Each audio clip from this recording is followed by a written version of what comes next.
Hello there, everybody, and welcome to the second week now Mhm. of April, circling Seattle sports on Converge Media. As always, your hosts Charles Hamaker and Belle Garcia. I think above anything else, the Mariners have really been the highlight of, in the ways, the highlight of the week and Yeah. the most that's going on. But there's also the WNBA draft is today, Mhm. which is big for Seattle. They have 4 picks, I believe it was. Yes. None of them in the first round. Before I get ahead into anything, we'll jump right into Seahawks stuff, and Belle will take us right away. Yeah, let's do it. Not much in terms of Seahawks news, just a little bit of information here. Yeah, some housekeeping things. Exactly. Bobby Wagner says that he doesn't have hatred towards the Seahawks, but the ending doesn't sit right with him. So, of course, last week we discussed what our feelings might be with Bobby's new signing, but these are kind of Bobby's feelings and where he sits currently. Completely understand. Yeah.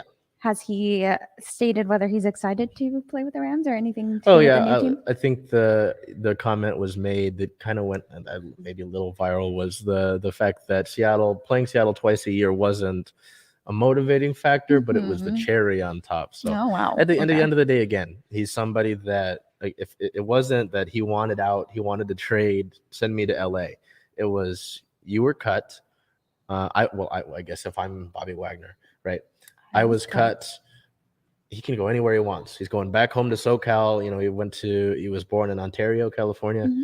He can go where he wants. And because I remember we reported on it that the Rams did not want to give him a 1-year, $11 million deal. Right. He turns around and makes it a 5-year, $50 million deal that can go up to 65. So, and this is a guy that's representing himself. And interestingly enough, I did a little bit of research into different players that have represented themselves as opposed to having an agent. Guys like Richard Sherman, Russell Okun, historically, they have not done that well representing themselves. Yeah. And Bobby, I would say he did pretty well representing himself. Definitely. So, it's him and the Russell situation are like parallels in my mind. At the end of the day, good for him. Good for him. He gets to go back home. He gets to it's almost like a prove it thing, and he get some sort of revenge icing on the top of that cake there. So yeah, we don't have any idea whether the games will be here in LA.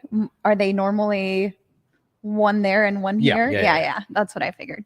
Regardless, they should be very interesting once the Rams do play the Seahawks. So that would be exciting to look forward to. Moving on here, on April 6th, the team hosts draft visit with Cincinnati QB Desmond Ridder. We know that was still on the list of positions that the Seahawks needed to look into and whether they were going to for the draft. So interesting piece of information there leading into the draft. Yeah, just to see what they're kind of looking at and what positions I think they need to prioritize. So. And I think what's important to look at is, there will be, they has a visit with him. They must love him. Yeah. The Seahawks back in, I think, the 2018 draft were at Josh Allen's pro day. Does that mean that they were going to draft him? Not necessarily. They just, you do your homework on different things, right? So Ridder at 9, I'm really not that enthused by any of the quarterbacks at number 9, essentially, outside of talking myself into Malik Willis. Mm-hmm. It's still really a toss-up. I have no idea what Seattle will do at 9, and we won't know till the end of the month here when the draft is. But again, as I've said, if we go Malik Willis, I'm okay with that. But what if we go with Drew Lock? We'll have to live with it. I don't know. I'm still kind of like 70-30 against it, but it's kind of seeming more and more apparent that will become reality. So you're gonna have to live with it. Also on April 6th, a false report comes out that the Seahawks declined Jets' number 10 overall pick in this year's draft for wide receiver DK Metcalf. And last week, again, we spoke about DK's reaction to all these trade rumors and him not having heard anything. So another false report here. And I don't think it's the only one we've seen either. No, I think the first that report that came out that the Seahawks declined that trade came out like an hour before the second report came out that wasn't true. So it's like, you got to be careful. A lot of this in this business is media driven. And that's what I was hoping the Russell Wilson news was for the longest time. But bygones are bygones. So we will continue to follow the story just in case that DK does get traded or anything comes of that. An extension, hopefully. We're crossing our fingers. Speaking of extensions, moving on to league news here, on April 6th, Stefon Diggs got extended by the Bills. He is on a 4-year, $104 million contract with $70 million guaranteed. And that just gives you insight on how big these contracts are for the wide receivers this year. I think the first domino in that wide receiver market was Christian Kirk getting so much money from Jacksonville and overpaying for him. And so the guys that, really deserved that money said, what the heck is going on with this guy? I want my due, and I want it to be more than what he's getting paid. And then you see what Devontae Adams, and not to put salt in the wound, Devontae Adams, and then I don't think Cooper Kupp's been paid yet, but he will get paid. Tyreek didn't get extended, but Tyreek, of course and he then got him. Getting the mega deal. Thank you with the Dolphins. And I mean, a bunch of guys now are online. They're saying, "Hey, so what are you going to give me? Yeah, what do you see my value as?" So yeah, it 70 million. I didn't even see that until we put that into the notes there. Yeah. So that's can give us maybe a little bit more clarity as to what DK might be looking at, and I don't know. You think the Seahawks can afford to offer him a contract like that? You're going to have cap space clearing up here anyway, and you have some cleared up, but also the cap is going to grow next year anyway. So, there are more factors that are going to soften the blow of how much money that will be. But, he's a guy that we talked about, last week or the week before, that wants to step up in the leadership role of this offense, is an all-world talent, yards after catch, going up for the ball. It's just an aggressive. It's. I don't see anything that would steer me clear from DK. So I would put my money where my mouth is and get that taken care of. Let's hope DK gets that bag from the Seahawks then, because we can't afford more heartbreak. No. Also on April 6th, attorney generals put NFL on notice. The attorney generals of 6 different states urged the league to fix workplace harassment issues, or a major investigation will take place. And that's big legal news, because that's like you just said, 6 different states getting involved there. So I think we'll have to keep an eye on that, because I'm sure it not only relates to what we're going to go into next, but also what's been happening with the Washington Commanders, I almost said football team, and their ownership. So it's definitely, there's a lot that's been happening in NFL off the field, and it has just kind of under Goodell's watch, it's kind of been swept under the rug. So I'm glad that there is some sort of action being taken. Yeah. And just like you mentioned, our next piece of news here, on April 7th, more coaches joined the Brian Flores lawsuit. Ex-Cardinals coach Steve Wilkes, defensive coordinator Ray Horton make discrimination claims against the Cardinals and the Titans. Were the Cardinals part of the Brian Flores lawsuit? Not initially, I don't think. I think this is just more of more coaches bringing their situations to light. And it was funny. I don't. It was another coach that got involved, but he got involved, and it was another key sticking point in this case because of an interview he did on a small Steelers podcast. That it was like a small show. It wasn't like a local thing or anything, and it got amplified and it went viral. So it's just interesting to see how the different pieces of news are coming into play, where they're coming from. And Flores, I think he signed with Pittsburgh. He did as a linebackers coach or something. So he's got a job right now, and this is still taking place. So it's just, obviously it's nowhere near being done, right? Nowhere near it's finished, especially with what we've just, sort of seen this past week. So obviously we should have an eye on that as it continues. But I'm really interested to see how this takes place, because this could generate a lot of waves. Definitely. Not only in football, I'm sure, but also maybe in other leagues as well. Yeah, people feeling like they have the support to speak up and talk about their situation as well. So again, like you said, we'll continue to follow this story. And unfortunate news, and hate to have to even report on this, Dwayne Haskins passed away on April 9th. He was struck by a car while in South Florida for training. He was there training with QBs, wide receivers, I believe. Yeah, I don't know too much more on the story. I think he was trying to cross a highway or something. Yeah, he from what I had read, he ran out of gas on the highway and he was trying to get gas for his car. I don't know if you were gonna speak on it or if you had seen it. Go ahead. But I don't know his full title or what he's done, but I guess his name's Gil Brandt, made some horrific comments about just he was living to die and why, because he was speaking about why he was on the highway. It's like, hey man, unfortunate things happen. Yeah. You know, you get stuck on the highway. And Adam Schefter, I don't know if you saw the tweet that went viral. Yeah. About mentioning Haskins' football career in his tweet about his passing should never have happened. Yeah. I don't care. You know, in any death that we have to report, I don't want to talk about their career. I really don't. I do not care. It has been amazing to see the outpouring of support that people, you know, Ohio State teammates, Chase Claypool with the Steelers, even Ben Roethlisberger, just so many different people reflecting on the type of man that Haskins was. Because again, you talk about his struggling, you sit there and you're talking bad about a guy who just passed. This is a son, a significant other, a family member, a friend. You know, it's a human being. Yeah, it blows my mind how that's like the first thing that comes to your mind. So right out. Yeah, exactly. And Adam Schefter has had several different incidences this offseason, let alone in his career, relating to stuff like this. I mean, there was the situation with Dalvin Cook, I think last year, had a criminal charge, and he was taking a side. And as a reporter, you can't really do that. Yeah. You cannot do that. And especially as like the key face of NFL news, you cannot do that. People are going to look to you for that, and you're going to draw a lot of attention. So obviously, you know, thoughts with the Haskins family, you know, his immediate family, teammates, anybody that had any run-ins with him or, you know, any interaction.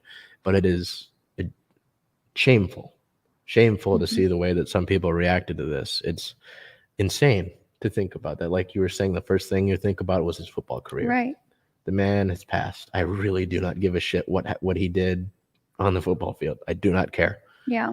I don't want to see where he was drafted. I don't want to hear how he did, you know. So, like you said, unfortunate that we even have to look at that. But good that we acknowledge it, because it did happen. And it's not like we're just going to skirt over it. But really, a shame on Gil Brandt and Adam Schefter. And Brandt has come back and since the backlash has been like, oh, I didn't mean for it. It doesn't matter. He went and said what's done is done. What's done is done. And Schefter deleted the initial tweet, but has not come out and said anything about it. And I think at bare minimum, he should be suspended for a decent amount of time. Yes. Let alone let go, you know. So that is how I feel on that. And unfortunately, that is our last piece of news here for the NFL. Looking ahead, what we have to look forward here at the end of April 28th through 30th, the NFL draft, and that about covers it for our Seahawks. So if you want to go ahead and dive into the Mariners. Switching gears over to our Seattle Mariners, we have a couple. It's funny, we have a couple little spring training things, but then we get immediately into the regular season. Opening day has taken place. Not at home yet. We'll get to that in this upcoming week. But we head over to our Seattle Mariners, going to our game recaps. So as I mentioned, 2 games in spring training over the past week. April 4th versus the Arizona Diamondbacks. That game taking place, I believe, while we were recording.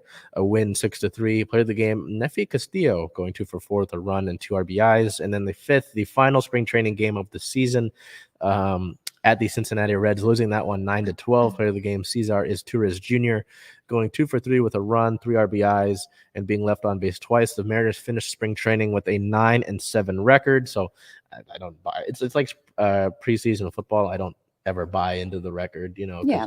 People be like, oh, we went 4-0 in the preseason. The 0-16 Lions went 4-0 in the preseason. So don't care. It doesn't dictate the season.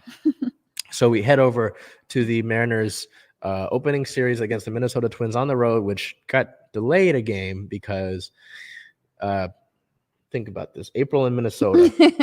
How's that going to go? I mean, our weekend here in Seattle was kind of crazy with the weather. Yeah, so. but we didn't get snow. Yeah. And even if we were playing opening weekend here, we have a roof. Yes. So, exactly. it is kind of mind-boggling. The Minnesota Vikings Stadium has a roof. What? Anyway, so the April 7th opening day that was originally scheduled got moved to the 8th, which was going to be an off day. So April 8th, as we take a look here at the scores, April 8th at the Minnesota Twins winning that opening day game 2-1. Player of the game, outfielder Mitch Haniger, with 1 hit, 1 run, a 1.250 on base plus slugging, and 2 RBIs. That 2-run homer that he had, obviously being the difference in the 2-1 win. April 9th at the Twins, a 4-3 win. That's a comeback win. Player of the game, first baseman Ty France, going 3 for 5 with 2 RBIs and being left on base twice. Julio Rodriguez would get his first MLB hit in that game, that being a leadoff double in the top of the 9th to get the scoring going. And to represent actually the tying run, I believe it was. So that was a really cool game to see. And then the 10th at the Twins, a 4-10 loss. The Twins really got all over Mariners pitching, and Marco Gonzalez just could not find his location. Played the game again. Mitch Haniger in the DH spot, going 2 for 4 with a run and 3 RBIs, hitting a 3-run homer to sort of kind of bring the Mariners back into it. At that point, after that home run, it was 4-6, but then the Twins sort of really were able to trail away. So as it sits right now, I mean, it's kind of weird. You got a 4-game series to open it up, and it ends on a Monday. This does not really happen. So that game to finish up the series will happen at 4:00. But I mean, 2-1, where we sit right now, I'm okay with it. I mean, they've kind of picked up where they left off with the sort of cardiac kids mindset, those 2 one-run wins.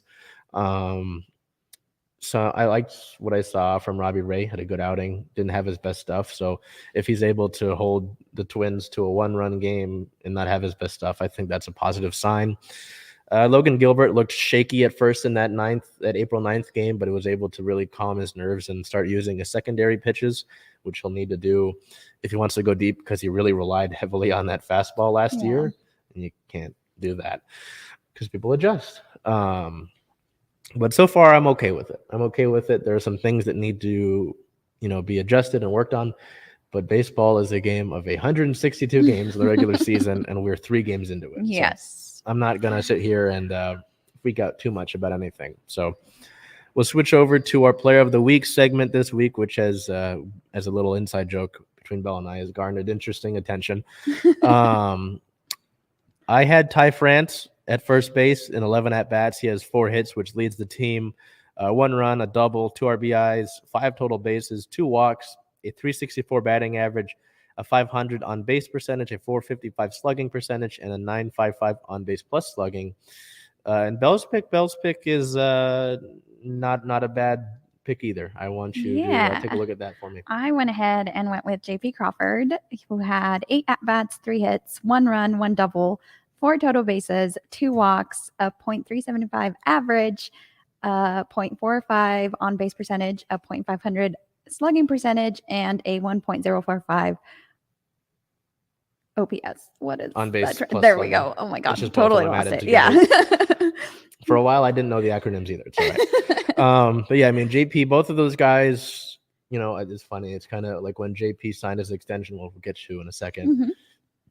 Ty put it up there, and you can tell those guys are buddies. But 2 guys really that in the infield at least are going to lead this offense. I know JP's not necessarily a big home run guy, but his bat has really improved, since he's been with the Mariners, and he's been an on-base machine.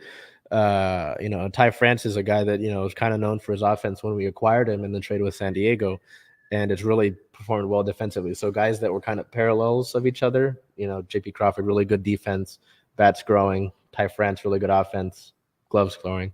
2 guys that really will be a big factor in the success this year. So good picks. Ty France is on here as your player of the game for April 9th. And then you have Mitch Haniger on the other 2 games against Minnesota. Do you think it's weird to not have Mitch as one of the players of the week?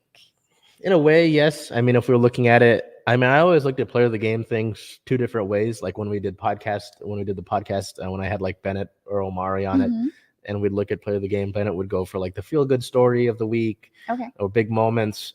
If you wanted to go with the big moments thing, I would go with Mitch Haniger, obviously the 2-run homer and then the 3-run homer. But like statistic wise. I think he had like a 164 average the last time I checked it. It could have obviously updated, but I'd like to see more of a consistent bat. Is just kind of where I went with it. Yes, I can see that in that regard. So that's how I looked at it. Yeah. So looked over to team news here on the 4th of the month. The team was really sort of starting to whittle it down. So can I have you look at that as we look at team news? Yeah. So on team news on April 4th, Donovan Walton got optioned to AAA Tacoma, and Mike Ford got reassigned to a minor league camp. As we look on to April 5th, Wyatt Mills got optioned to AAA Tacoma, and 3 players got reassigned to minor league camp. That was Devin Sweet, Billy Hamilton, and Steven Souza Jr. So yeah, you can see there that it's like the preseason part of the NFL where they start to whittle down to the main roster. And I know that Souza had some home runs, sort of like the Mitch Hanager, how we just looked at that. Yeah. He had some nice home runs, and I think he led the team in spring training home runs. But the team opted to go for, I think, 10 relievers and 3 catchers. So they were going to that sort of area there. And both Hamilton and Souza, I believe, are in AAA. So they're with the Rainiers right now, and they could be called up at any point. Yeah. But that's at least in the early part. Again, 162 games. That can change at any minute. That's where they're going at the time, because I know some people were like, hey, what the hell? Why isn't Souza on the opening day roster? You've already got a crowded outfield. We talked about this with Julio and Jared Kelenic, Haniger, Winker. I'm missing somebody here. We'll get to it in a second. Oh, Kyle Lewis is on injured list. But, I mean, it makes sense to me. I know there was some outrage there. We'd already talked about opening day in Minnesota being postponed thanks to inclement weather. Yes. And then we have the opening day roster. We break this down into a couple because, 28 names we'll have to go through. So we'll look at pitchers here. Matt Brash, Diego Castillo, Matt Festa, Chris Flexen, Logan Gilbert, Ken Giles is a reliever who's currently on the injured list. We talked about his injury last week. Marco Gonzalez, Anthony Mashevitz. That's a weird name. That's really good job pronouncing that. Yeah, Mashevitz had to, in my time working with him, I had to nail some of those down. Andres Munoz, Yohan Ramirez, Robbie Ray, Casey Sadler on the injured list and won't be back this season unless he recovers miraculously, which you've seen before. Paul Seawald, Justice Sheffield, Drew Steckenrider, and Eric Swanson round out the pitchers. As we move over to the infield route here, J.P. Crawford, Ty France, Adam Frazier, Dylan Moore. So the way that Rick Riz on the radio says it is Eugenio Suarez. So if you translate it completely in Spanish, it's Eugenio. But I could see it. I could see it flowing. I'm trying to nail this down. And so Bell, after the last, I think right after we acquired him in the trade, kind of poked at me and laughed. So I want to nail that down. Because we're going to have to say his name for several months. Sure, be nice to know the correct pronunciation or even what he prefers in English. I'm sure we can look it up, but I'll just go with Suarez for the time being. As we head back at the outfield here, Abraham Toro and Evan White on the injured list, and I think we were looking at 6 to 12 weeks with that sports hernia. And we head over to outfielders here, like we just talked about. Mitch Haniger, Jared Kelenic, Kyle Lewis on the injured list currently, and no real timetable for him yet. Julio Rodriguez and Jesse Winker. And then the catchers, the 3 catchers, which was interesting to a lot of people, Tom Murphy, Kyle Raleigh, and Luis Torrens. I don't have a lot to say on this roster. It kind of sorted itself out the way that I thought it would. The relievers is interesting, but the bullpen was of huge strength of this team last season. And then the catchers is an interesting thing for me because I have to admit, I'm not the biggest fan of Tom Murphy, but it's good to have guys that are comfortable with your pitchers that are comfortable with different catchers. One guy isn't always necessarily going to be, the number one pick for all these pitchers. In some cases, that is the case where someone's got a star catcher. But Cal Raleigh is a guy that's young, and his, at least in spring training and what I've seen in these Twins game, on the game that he caught for the Twins, I believe on the 9th, and he's catching today. Bat presence looks a lot more calmer than he did last season, and he looks like he's improved defensively. So if he can continue that and really continue to grow into that number one catcher, I'm fine with it. But having other guys like Murphy and Terens around him isn't bad in competition. Yeah. Competition. Oh, yeah. So I'm okay with that. I mean, do you see anything you want to note on the opening day roster? No, I unfortunately didn't get to watch the opening day games or opening season games. Just kind of curious how Julio did. I mean, anytime. Well, and this is the thing too. I talked to a buddy of mine about this. Anytime you skip AAA, which is the closest thing you can get to major league pitching, right? You're probably going to struggle a little bit with pitches, and on any of the off speeds, like these curveballs and these changeups that guys are throwing at you, they're not going to give you anything meatball, right? They're not going to give you these easy fastballs to hit. Right. So hitting wise, I mean, he's still working on it. I wouldn't doubt at some point seeing him go down to AAA so he can figure some things out. Because again, the way I wanted it to go, and to his credit, he hit really well in spring training. But I would have liked to see him have like a week or two in AAA to open the season and just really get his legs under him and say, "Hey, I'm still mashing the ball in AAA. Here's the sample." Because spring training is a bunch of different variations, different levels, So give me a consistent. Let him see these guys that are basically MLB quality, and then bring them up. Yeah.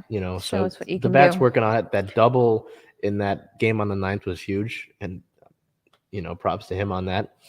In the outfield, he's been solid. I think there was one moment in the game on the 10th where him and Winker were going for a fly ball and they almost collided. And the whole time to the back to the dugout, Winker was giving him an earful. No, which I mean isn't it never hurts to hear from a veteran guy. No, but he's a rookie, and I think we talked about that as soon as we learned that he was going to get called up. He's gonna make some mistakes. Yeah. So he's had his moments, yes.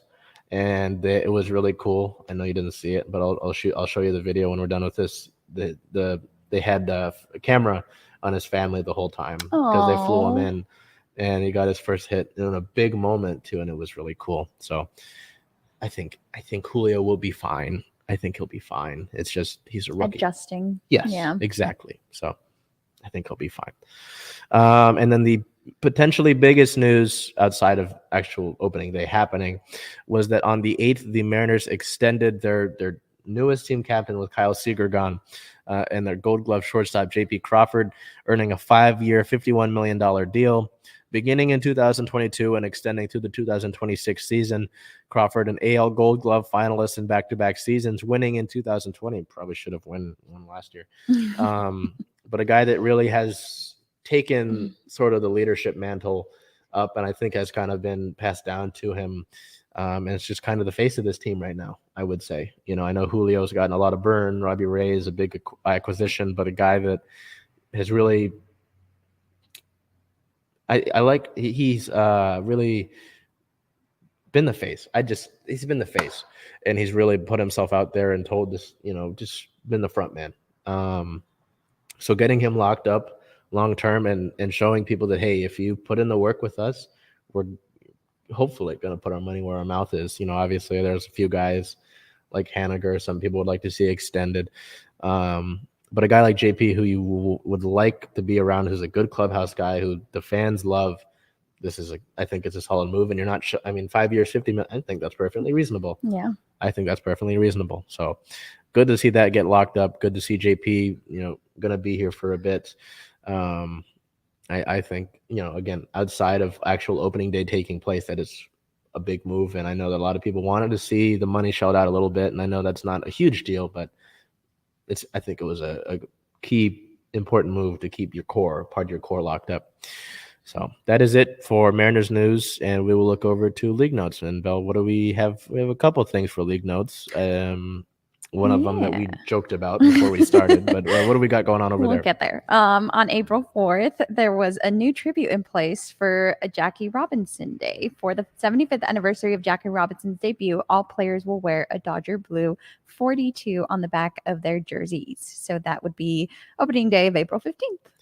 Yeah, and I was intrigued because I was like, what does this mean? But I guess the numbers on the actual jersey, no matter what team is wearing it, will have that Dodger blue, and that'll be pretty interesting to see. And that's opening. Yeah, I think you mentioned it. Home opening day here in Seattle. So that'll be a big exciting. day. Yeah.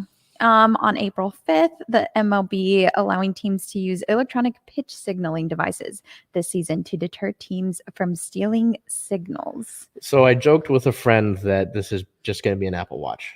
That the catcher's going to. I guess it is, but in the broadcast in these few games, I guess a lot of the Mariners have been really happy with it. I mean, it's just funny. You'll see the catcher sitting there poking with something, and then they'll all look down at it.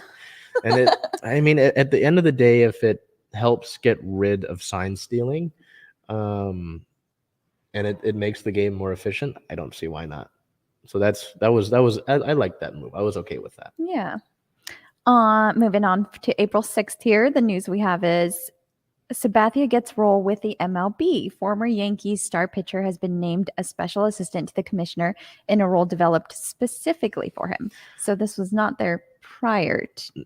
Wow. So it is interesting to see, I think King Griffey Jr. has a role with Major League Baseball now in a sort of similar kind of thing. But to see a guy like CC Sabathia get a role like that, and these are like, I wouldn't call them minor, but they're interesting moves as the league is trying to increase its relevance, in today's format, so that's pretty cool. I'm interested to see what change comes from that. You know what I mean? What action is put into place. Wonder what that even entails too. So that's an interesting role for sure. For April 8th here, Rachel Valiquette makes historic managerial debut with Yankees low A Tampa Tarpons, winning the game. Yeah, so I know that it's a big deal because she's like the first female manager at any level, in Major League Baseball. Obviously, it's a minor league team, but big to see that happening, and cool that, in that debut also winning that game as well. So that was cool to see, and, obviously for her to make some waves and break some barriers in that regard. Hopefully she continues to get that success. Also for the 8th, Aaron Judge situation. Yankees offered All-Star OF a deal that would have made him the highest paid annual position player in team history. He denied it and said that he will talk to 30 teams ahead of free agency. Yeah, anytime the Yankees suffer, I enjoy it. But it's really interesting, like you said, make him the highest paid annual position player in Yankees history, and the Yankees are the Yankees, so that kind of says something. Gonna be good but the comment about free agency is really interesting. I mean, at least if we're talking about a Mariners regard, we have a clog in outfield anyway. We have a log jam. There we go. But that's interesting to see. And then, again, anytime the Yankees suffer, I'm okay with it. So would be happy to see him anywhere outside of the American League. Just get him out of there. You think he just wants to see what his options are before he finalizes and something like that? There were some mega deals made this offseason, like the Rangers shelled out $500 million. $500 million in their contracts between two players. So my goodness. Yeah. The Rangers make questionable decisions, but so I'm interested to see what number he's actually pursuing. But it's going to be a historic number if it declined what the Yankees were going to offer him and what we know about what that number was. So interested to see how that takes place. I wonder if he just comes back to the Yankees and is like, yeah, never mind, I'll take it. It's a leverage thing. It's like, throw some more in there. It probably is what it is, honestly. And then the last piece of news that we have here for League Notes and what Charles and I were joking about, Rob Manfred sends gifts to players. He gave everybody Bose headphones as an appreciation with a slight note that's basically I'm sorry for the lockout. Yeah, which is pretty laughable. Yeah. I mean, guys that lockout affected, stadium workers and some of these guys who aren't like the big name players like an Aaron Judge, right? I mean, you're messing with their money and their livelihood. So Bose headphones, that was laughable to read. And, you're the commissioner of baseball and you look at all the revenue that a lot of these teams made, like really a pair of headphones that these guys could have paid with a 1,000th of their salary. I don't know what was going through the mindset there. Do you think there is something that might have been appreciated more? I mean, you can't take the lockout back. Yeah, you can't. I don't know what it's like. how do you get a birthday gift for someone who has everything? You know, I don't. True. Maybe I don't know. And a bump in salary minimums. I don't know. I really don't know how you would, what the accurate replacement would be. But headphones would not be on that list. Yeah, that's not the way to approach things and try to repair relations there. And a couple of the MLB players, I think, already spoke out and said, yeah, this doesn't cut it. So anywho, we're just happy to have baseball back. So let's go ahead and look ahead in the schedule. So the Mariners currently, as of Monday, I know there's a game that's going to be played in 3 hours here, sitting a 2-1 record. I think they were tied for first in the AL West last time I checked, but that could have changed.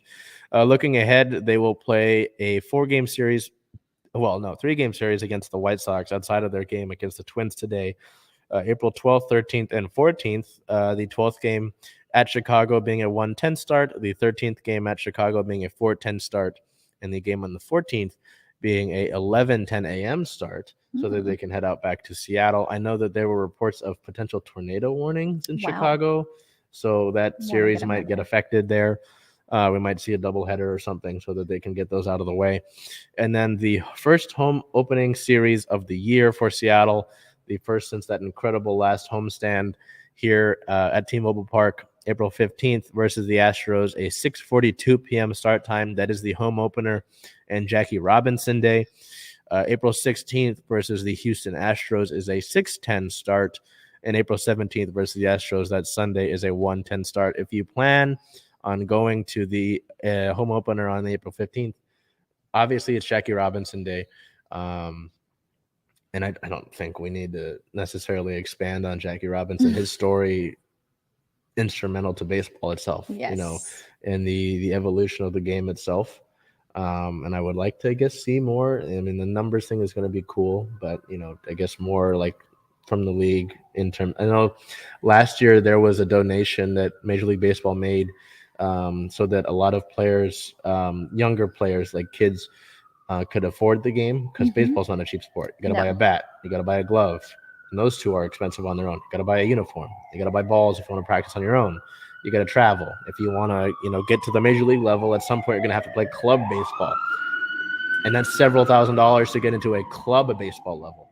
You know, so it's an expensive sport. It's making something more accessible, and I'd like to see the league do more in that sort of regard.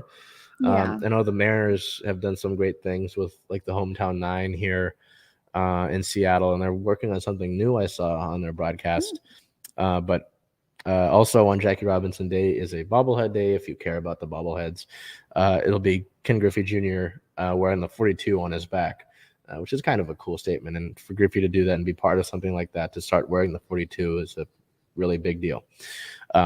Anything exclusive in the team store that you might have? There will be some Jackie Robinson Day shirts I know of.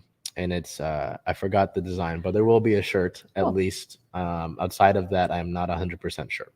But I know there will be a shirt there. So that is it for the Mariners aspect of it, as we head over to the Storm, as the Storm look to the WNBA draft that will take place in about a little over 2 hours. So, Belle, what do we got? Happy draft day. Yeah, there you go. On April 6th, the ESPN releases WNBA mock draft version by Michelle. How do you say her last name? I don't want to Vopel. Okay, didn't want to butcher that. So sorry, Michelle. Has Seattle drafting the following players with their 4 draft picks. All of them here are pretty much guards, 1 forward. Which is interesting to look at. Yes. The 3 guard options would be Nia Clouden from Michigan State. She earned all Big Ten honors all 4 seasons at Michigan State, averaged 20 points per game, 4 rebounds per game, 4 assists per game last season. Number 18 selection, Jade Melbourne, also a guard from Australia. She averaged 12 points per game, 3 assists per game, 5 rebounds per game in the 2021 FIBA U19 Women's Basketball World Cup. The number 21 selection, Lexi Hull, who is also a guard from Stanford. She averaged 12.5 points per game, 5.2 rebounds per game, 1.7 assists per game last season. And she is from Spokane, Washington. So that'd be interesting. She'd definitely be staying home in her home state. And then the forward option here, number 33 selection, Hannah. I'm going to have you take over on that one. Shervin. from South Dakota. She's listed as a center on South Dakota website. Yeah, it's interesting that the mock draft had her listed as a forward. Maybe it's like, oh, she's a power forward, but the school has her listed as a center, which I don't know. I thought was a little bit of an interesting tidbit. Do you get to select what you go into the draft listed as? Like, yeah. I'm not sure. I'm not entirely sure, to be honest with you. Interesting to know. She averaged 15.1 points per game, 7.5 rebounds per game, 1.2 assists per game last season. So a few guard options here. Do you have any thoughts on? I mean, if you look at it right now, I mean, obviously the point guard starting position kind of set, and a lot of your starting positions are set. But the interesting thing is, unfortunately, in the draft, a lot of second rounders don't typically make the roster because of how tight the competition is and how few teams are at the current moment. Like for the actual draft itself, how a bunch of drafts they'll have people in person and you come up and they'll show you. This year's draft in New York will only have 12 players in person, and there's only 12 picks in the first round. So, and a big thing is, a lot of like Jewel Lloyd specifically called for expansion in the league because there was a list of like 88 players that were putting their names into to be eligible for the draft, and not anywhere near 12 times 3 is 36, 88. So a lot of talented players will not make the league probably, and there's people who are undrafted who, make their name, but it is an issue, so I would hope that I know the league in 2020 talked about expansion and they kind of played with the idea, but at some point it needs to happen because there's a lot of talented women that do not make rosters. Outside of that, do you have any thoughts on this? I know that at some point I looked at it as we look over to the little draft thingy here. Seattle's got the 4 picks, none in the first round, and I doubt that they trade into the first round if they traded their first rounder already.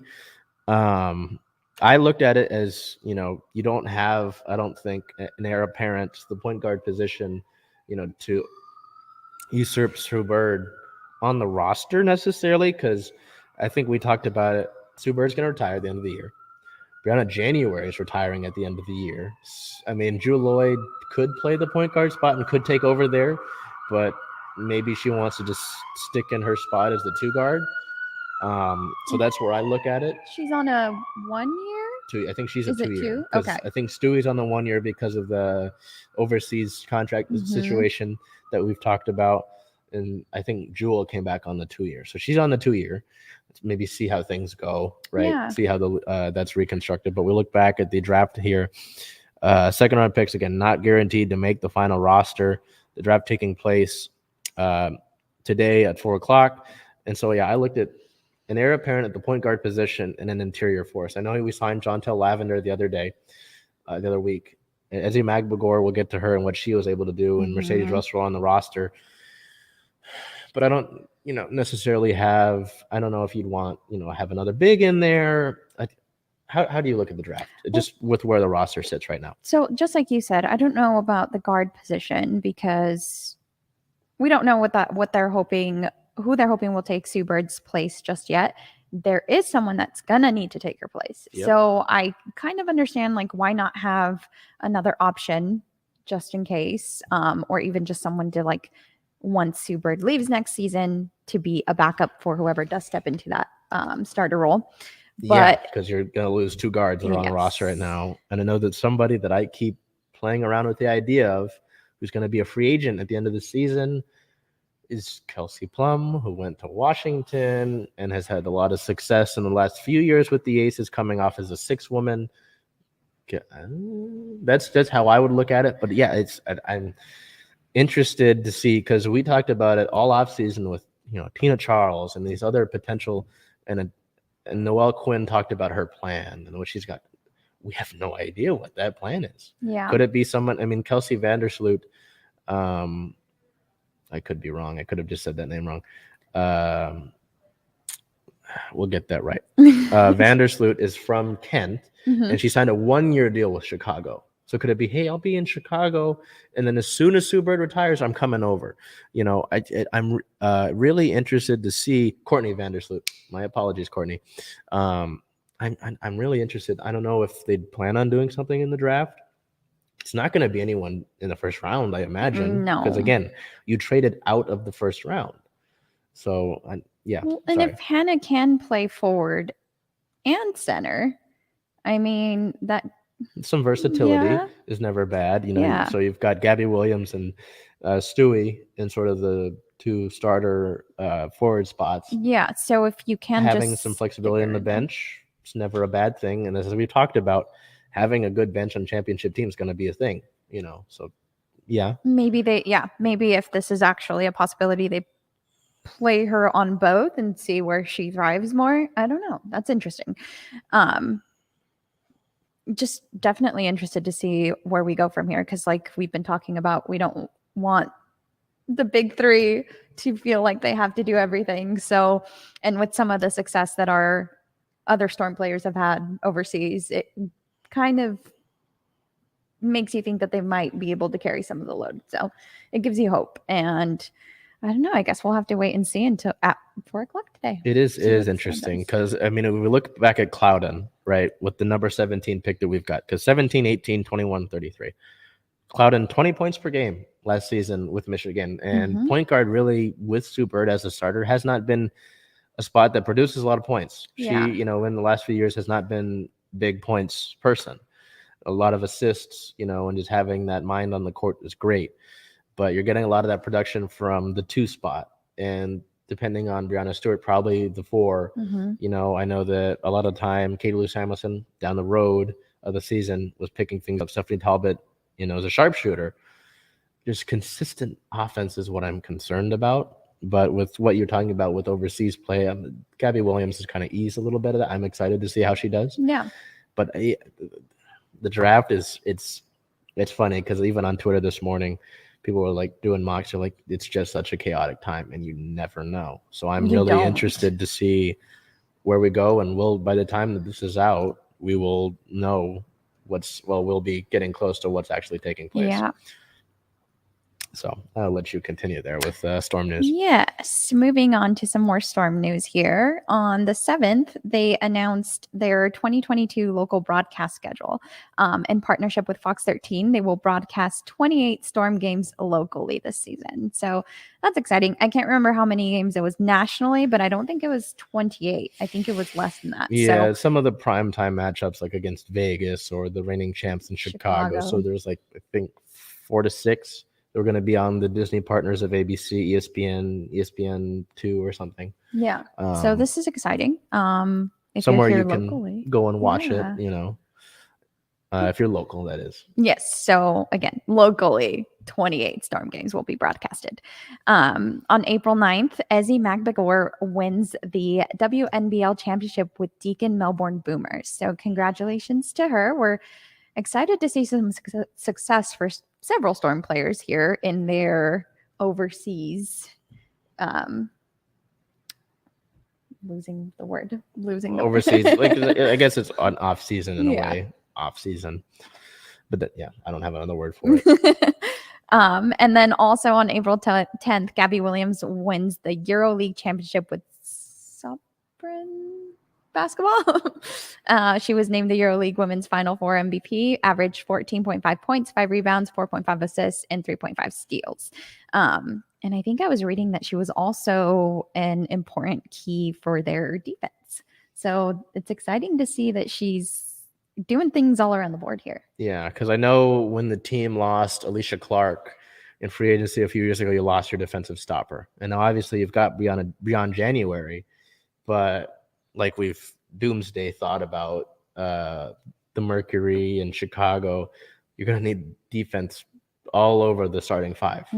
So having that from Gabby Williams will be huge. And on the offensive production will also be good. But to see the Final Four MVP and see that she kind of wreaked havoc in that Final Four and then the championship game eases my concerns a little bit, because it was like kind of a wild card, because I know she'd been inconsistent offensively with LA and I believe with Chicago before then. So having that, I guess, calms me down a little bit. Yeah, I remember you saying that was your main concern when we found out that they traded for her. So it's exciting to see some good numbers, and hopefully she can carry that on into the season here. And looking ahead for the Storm, all we have is the WNBA draft, which is again today at 4 p.m. So we'll have definitely more news for you guys next week on how that went. And we now transition over to our Sounders. With our Sounders here, the regular season continues, as well as their CONCACAF Champions League pursuit, as they look to be the first team in Major League Soccer to win the whole thing. First team Major League Soccer has ever done it. As we look at the past game here on the 6th of the month against New York City FC here at home. Leg one was at home and a 3-1 win. So leg one of the CONCACAF Champions League semifinals, pardon me. This is one of the more important games in Sounders history, simply because this is a title that, as I said, no team in the league has won before. And Brian Schmetzer has said that we are trying to win all the time. You want to win these different trophies. We don't want to just be complacent with what's in our league. So, I mean, and again, anytime these trophies are up for winning is nice, right? You want to add different things to your hardware trophy case. Sorry.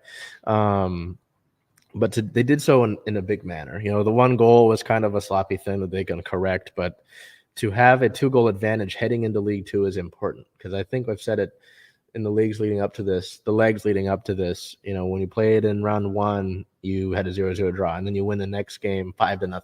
Kind of overkill, but anyway.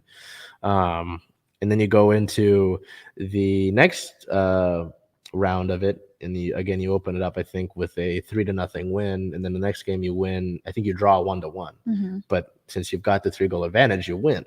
So getting yourself that advantage so that you don't have to worry about as much in the second leg is really important, especially when you're going to play on the road in the second game.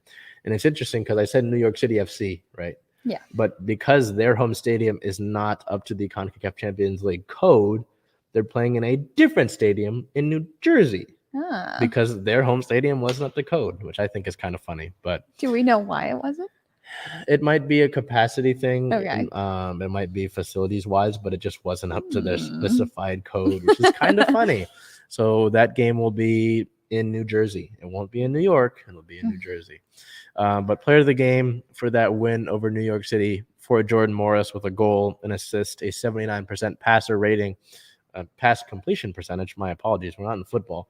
And an 8.4 rating on match. So again, a big match for the Sounders, and I would say they delivered. Getting more goals to have a better advantage in the next game would have been nice, but I think two is a solid start. Yeah. As we look over to the injury side of it, so you played this match without your top defender and your the defender of the year finalist, Yamar. We have a little bit of, it's like a Yamar tracker if you look at the injury news, right? On the 5th, he was seen jogging at practice. It's just almost like these MTV paparazzis, like, Kim Kardashian spotted. Jogging. Yeah, he's exactly. Seen out in public, But just little things, On the 9th, Japolo trained. I know there was some concern about him, but he should be fine. And on the 9th, it was announced that Yamar was likely to miss Wednesday. And then earlier today, it was announced officially that Brian Schmetzer confirmed everyone on the roster is good to go for Wednesday's game except for Yamar. So he's still working his way back. But he's jogging. He's thank you, Belle. He's jogging, yeah. But to have most of your roster good to go, I mean, is a good sign. Yeah. But if you're able to hold New York, the reigning MLS champs, 2-1 goal, and it was kind of a floppy goal in an important game without your top defender, I think you'll be fine in the next one. It's a good sign. So it's positive, and I would rather have him build up to anything and hopefully be back. Hopefully, I'm not looking ahead for the final as opposed to rushing him back and worrying about making it worse. And team-related notes, you remember I talked about winning different cups. This one, the U.S. Open Cup, has been postponed, canceled the last 2 seasons because of COVID and travel and all that. As we head over to team notes, on the 8th of the month, the Sounders will have a bye week into the U.S. Open Cup round of 32. So if you don't know, the U.S. Open Cup is essentially, we stick with the U.S. part of it. There's different leagues. There's the USL, USL2. It's like kind of, I guess, minor leagues of soccer here in America and relating to MLS. So it's essentially the Sounders will play a bunch of different teams around the U.S. Okay. So Seattle is one of the 8 MLS teams who will be able to get that bye week into the round of 32 and not have to worry about playing into it. The Ballard FC, which is a USL2 team over in Ballard, they will be able to qualify for next year's tournament during their inaugural season this season. So Seattle, also, if we're sticking with the local thing, Seattle and Portland, there was something where they played on different levels, so they won't play each other in that 32 round yet. But yeah, we at some point maybe we could see a Seattle Ballard, and I don't know how well that would go. That would be weird. So one's a pro team and one's like a minor league college and different other teams, guys, in high school. So, but that's what the U.S. Open Cup is, and Seattle has won it before. So again, hardware. You always want to collect hardware. So Seattle is already working on their way to that. And if they reach the final, that adds more games to their schedule, and it would obviously add some more wear on the guys. But so far with the Champions League, the training staff has done a good job of managing guys and getting different people into the lineup, and managing their workloads. So U.S. Open Cup, we don't have to worry about that quite yet, but that is in the cards for the Sounders.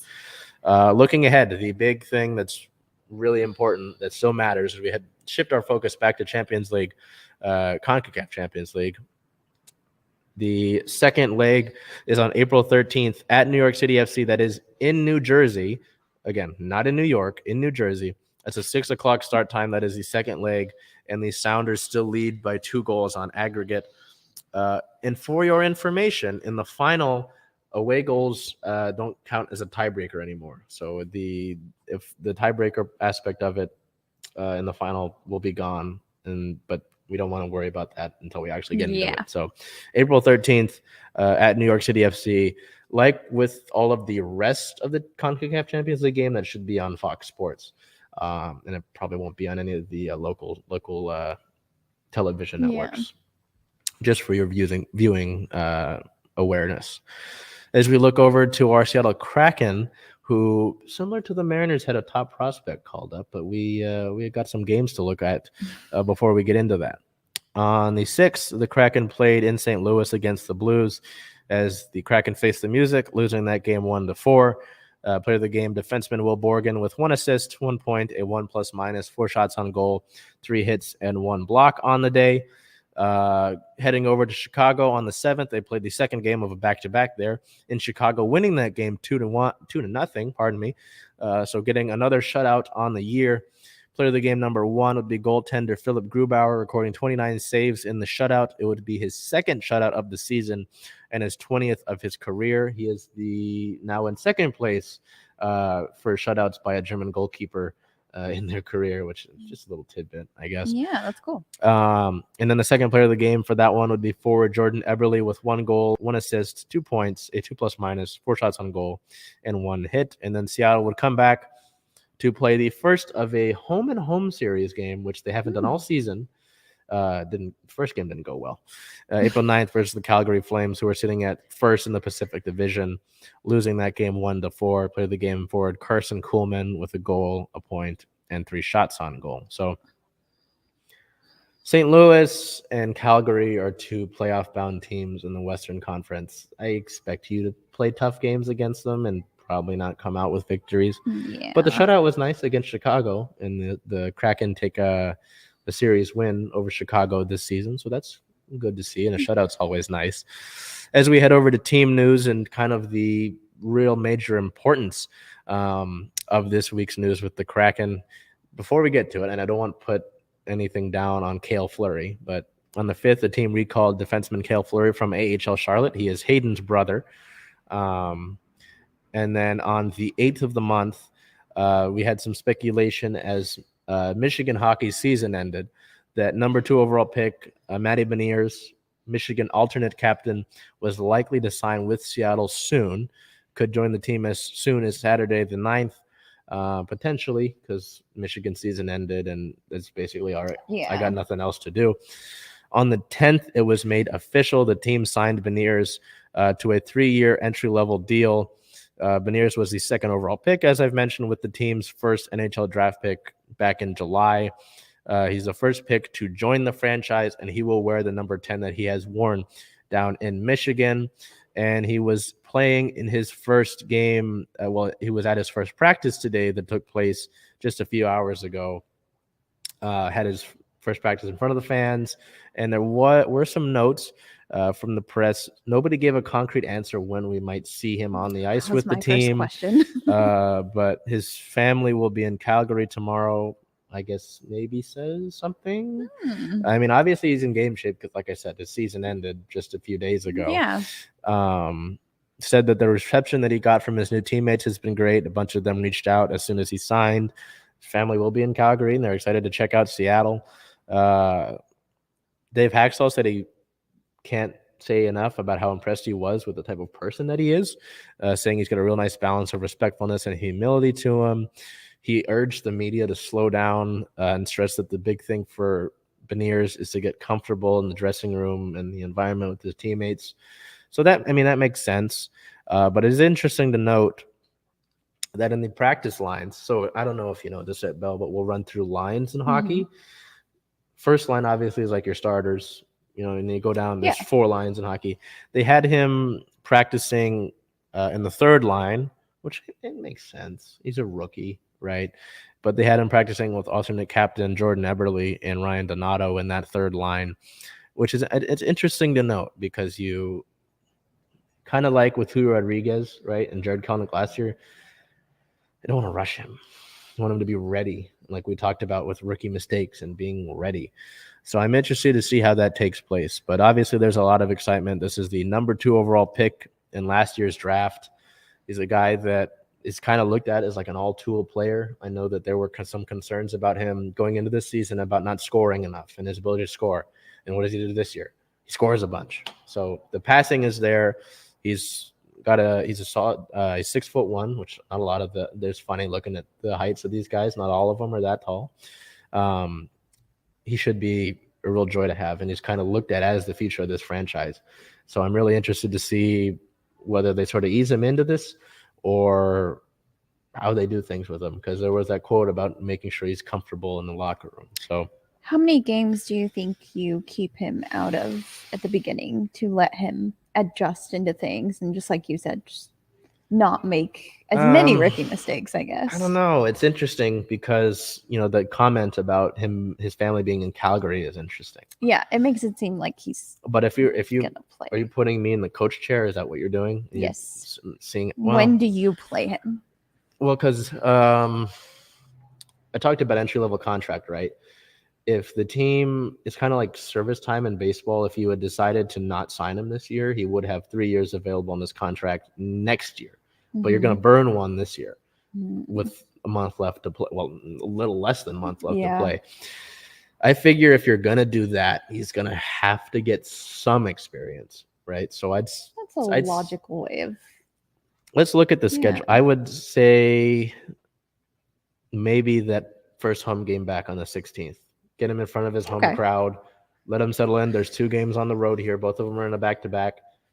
First home game is where I would put. I mean, what about? Would you say the same, or would you wait a little bit more? I think that's fair. I guess I was also trying to gauge whether you thought that he was going to get on the ice at all this year, and it sounds like if definitely. They burn that year of his contract, I have to, right? Because would you really burn it if you're just like, hey, come out, hang out in the locker room with us? Let's see how you. Yeah, burning a whole year. Yeah, I think if you're burning the year, you have to. Yeah. Because it might be a waste, right? Unless you're already lining up a deal with him.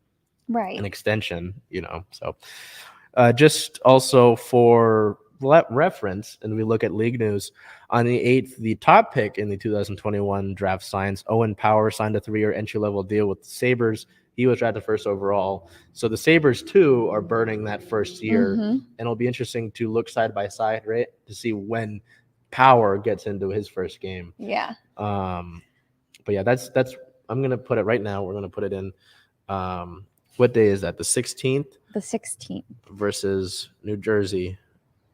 I'll put that note in there, and we'll look back at that next Monday when we speak to you. But as we look to the record and standings of the team here and looking into the next week's schedule, the Kraken record sits at 23, 43, and 6 with 42 points, 23 wins, 42 losses, and 6 overtime losses. They still sit at 8th in the Pacific, in case you were wondering. They can't slide any further. No. Looking ahead, they will play the first of a 2-game doubleheader, also the second game of a home-and-home series against the Calgary Flames in Calgary on the 12th with a 6 o'clock Pacific time start. And then the second game in that back-to-back, April 13th at the Winnipeg Jets at 5:30. Then coming back home to play the New Jersey Devils in what I imagine would be Matty Beniers' first game versus the New Jersey Devils at 7 o'clock. And just a little housekeeping thing. He does prefer Matty as opposed to Matt or Matthew. Wow. I'm not just buddy with him. I'm not calling him.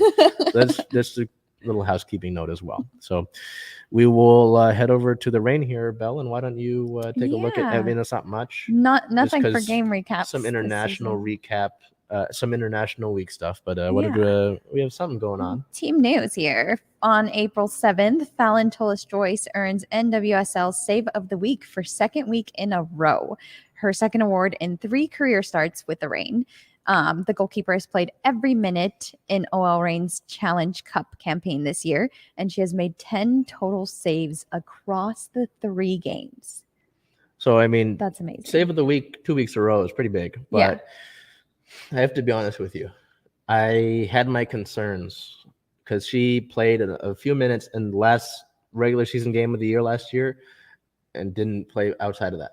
And I was like, this is a team that, you had the second overall seed in the league last year. You fell to the eventual champs in the second round. Mm-hmm.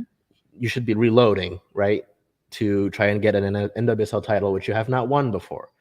And any team, whether it's hockey or soccer, if you want to be successful and you're going to be a playoff team, you want a good goaltender. Yes. And I was concerned a little bit. I wanted somebody that's proven, that's, that I know is a proven commodity.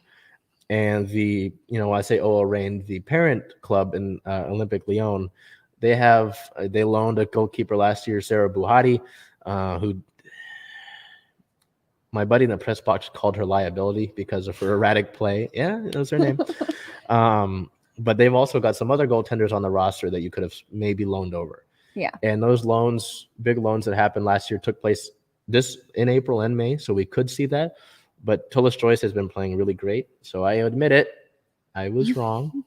She's really proved herself, and she's looked really calm in goal. So with that being said, we will look at the save of the week here made by Tullis-Joyce against the Portland Thorns now, 2 weeks ago because of international break.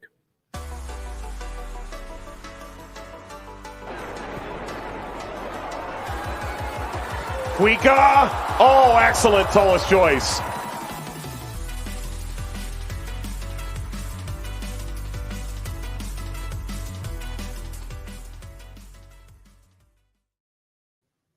So as you see there, that save of the week against the Thorns, I mean, any game against Portland is a big game. Yes. And so to make a save like that is really important. But again, I'll admit I was wrong. I was a little concerned, though.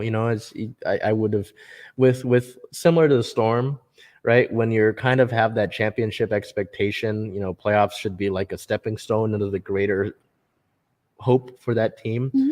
I want, proven commodity, and having players that really step up is a good thing. I was hoping to see someone was proven, and Fallon is really proving herself. So that's, hey, again, I can admit being wrong. That's how, things in this world work. I'd look stupid if I just sat here and I try to die on that hill.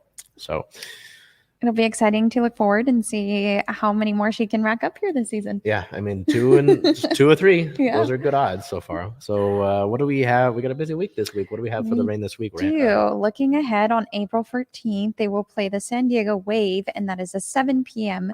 kickoff time. And then on the 17th versus Angel City FC at 3 p.m. So sitting at is that record still? Yep. Good. 2 wins, 1 draw. Yep. 1 draw. And then standing is first in the Western Division. So it's, nice to get these 2 games back at home. I mean, they were down in LA a few weeks ago, and then down in Portland, and then international break. So bringing the Reign back home. And then so you play San Diego for the first time ever because they're an expansion team, and you play Angel City again. but for the first time here in Seattle. So again, anytime we can get them out in Lumen Field is really good to see. Yeah. If you can get out, I would encourage you and or Matt to go out and do that, because it's, again, they always use the tagline world-class players in a world-class arena. Yeah. And if anybody else can make their time out to Lumen Field, it is a great experience. I mean, if we look at tickets, I know they're not, it's not like you're going to a Sounders game where sometimes they gouge the prices for the more important, the higher stakes matches, or like planning to get into a Seahawks game at times, or a Kraken game where it's near 100. Yes. I know tickets start as low as $20. Wow. So there's that for you. But 2 big games, and they're playing 2 expansion teams. So it's always interesting to see how teams, work in their first iteration around the league. With that being said, we look over to our Seattle Seawolves here, who got back into their campaign of the 2022 season after a bye week, as they took on the 7-1 New England Free Jacks, who led the league with their record. It didn't go too well for the Seawolves, but I mean, they hung in there. April 9th at the New England Free Jacks at Veterans Stadium, a 22-24 loss. Like I said, it wasn't the worst case scenario because of how close that game was. You get a bonus point in the standings in the loss. So as opposed to getting nothing, you get at least something. But Seattle kind of held on there, and they got to try at the end of the game to make it a 2-point loss, which is big to get that extra bonus point. But, to play the league's best right now and to hang in there for the majority of the game is better than I expected. So I'm okay with it. I wasn't looking at this as like a must-win game, but because of how competitive the Western Conference is right now, you're with that loss, you were 3rd in the Western Conference. You dropped all the way down to 5th. I mean, you're a few points out of a 2nd place again. So it's like this, the West is really competitive. And you're going to be playing this upcoming week a team that sits at 3rd. So you sit at 22 points right now at 5th place in the Western Conference. Austin's at 33, and I probably won't catch Austin. The Guiltinis sit at 29. So there's a 7-point difference between you and 2nd, which is, if you get a big blowout win, is possible. But San Diego sits at 3rd. They're at 26, and you're playing them next week. So that's a 4-point differential, which is more than accomplishable. But I'm saying that right now, it's easier said than done. Yes. So it's an important matchup for the Seawolves here as they look to get back into the playoff hunt. I mean, to stay in the playoff hunt. You're at a 4-5 record now, sitting at 5th in the Western Conference with 23 points. And April 16th versus the San Diego Legion. That's a 3:00 start. That is back here at Starfire Sports. So you'll get back in front of your home crowd, which is good. Is this the 2nd week in a row that we don't have a player of the game? And losses don't No one stood out. And it's also a little tough because with Major League Rugby, it's a relatively new league. They don't have, I can't go to an ESPN or look up stats. an MLS, and I can't look up stats. Yeah. So I have no idea. Yeah. I just know that I can see who got the tries, but I can't see other things like I said, so that's kind of where it stands. Okay. With that, just for transparency, the aspect of that. So as we look, again, big matchup against San Diego. It's a rivalry game nonetheless, back at home, but also you're fighting for your playoff life. So big game, April 16th versus the San Diego Legion at 3:00. I know there's a lot going on the 16th around Seattle. Yeah. So if you're not able to make it up to Seattle for the Mariners game or the Kraken game, and you're closer to Tukwila, Starfire Sports, they always do a really good job in Tukwila. The fan experience is really great. And even the Guiltinis, who are the reigning champs, after they beat Seattle a few weeks ago, said the best fans in rugby, That's awesome. and it's really best atmosphere. So that's really cool to see. But I'm not done there. I know we usually finish things off here. Coming up next week, we will be introducing a new segment that we kind of look at things at the end of the show, right? Next week, we will have something that gives an actual title to that. You'll see this slide is a little blank here, but it's because it's coming next week. Seattle Star of the Week, going to pick who you viewed as had the most impressive performance of the week around our 7 teams here in the area.